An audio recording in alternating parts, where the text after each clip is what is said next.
Your character wants something. They realize what they need.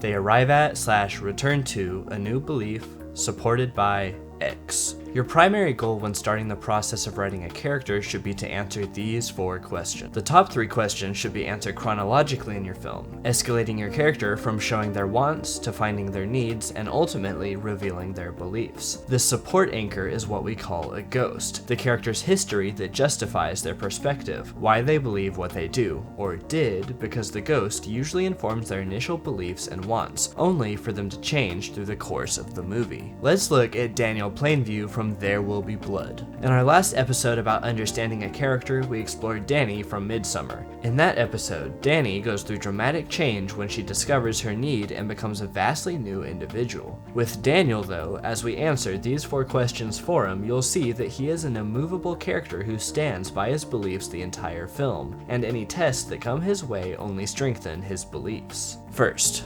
what does Daniel want?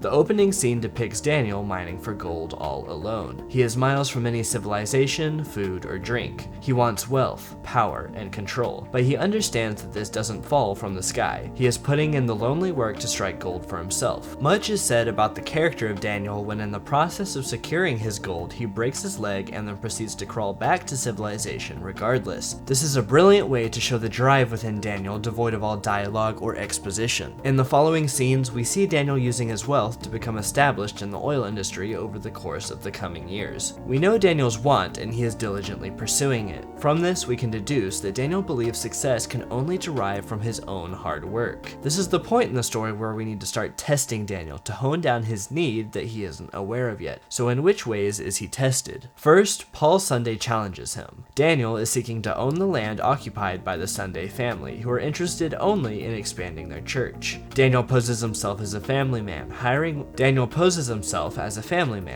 men with families to work for him. He even puts the face of his own son, HW, at the front of his business and involves him in all of his work. But Paul Sunday challenges the notion that he is truly a family man and puts his moral standings to the test by trying to make Daniel look bad to the community lest Paul gets his way with giving speeches before the opening of the oil wells, say over the positioning and financing of their church properties, the baptism of Daniel and his confessions of sins, etc. Paul naturally irritates Daniel, and it only strengthens Daniel's hostility because he is determined to come out the victor of every scenario. Another test is when a tremor occurs at the well and during the eruption, HW, his son, is blown back and loses his hearing. Of course, HW needs him there to care for him as a father, but this will take time away from what is becoming the largest potential for profit Daniel has ever met. Daniel ultimately tricks HW and ships him away to a doctor so he can stay in the fields. The third test I'll explain is that with his brother. Deep into the film, a man shows up who claims to be Daniel's long-lost brother. He has convincing documentation, so Daniel gives him the benefit of the doubt and builds a companionship with him, employing him as his right-hand man. This is the first time in the film that we see Daniel let down his walls and open himself up to someone emotionally. It is clear that these notions of being a family man stem from a true desire for having close relationships, but when he realizes that this man isn't his brother after all,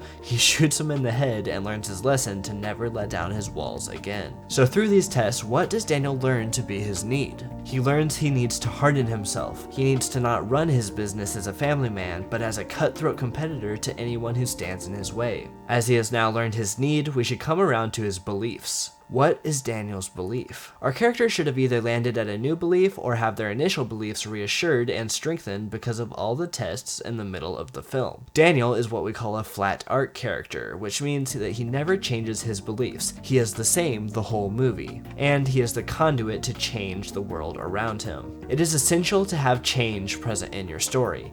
Change is the bread and butter of story. If it is not the main character changing, then it must be they who change the world around them, as is the case in There Will Be Blood. Because of Daniel's conviction and dedication to his work, not a single stone is left unturned by the end of the film. Every single competitor in any facet of life is forced to bend a knee in submission to Daniel before the credits roll. We have a fourth question to answer here, the support pillar. We call this a ghost in writing. A ghost is our character's past that justifies their beliefs and wants. A ghost is usually presented around 2/3 of the way through the story, as is the case with this film. The ghost scene scene is presented here when Daniel lets his walls down to his imposter brother. The journey for your character may look different from Daniel's, but make sure you answer all 4 of these questions. Define their wants at the beginning of the film and make them pursue those wants. Through the plotting of the story, test them to reveal their need, which in turn will lead them to their final belief. Those 3 steps happen in that order every single time. And then, when most appropriate and most dramatic, make sure to include the ghost, the supporting pillar that will justify the character's perspective and actions. Thanks for watching this episode, guys.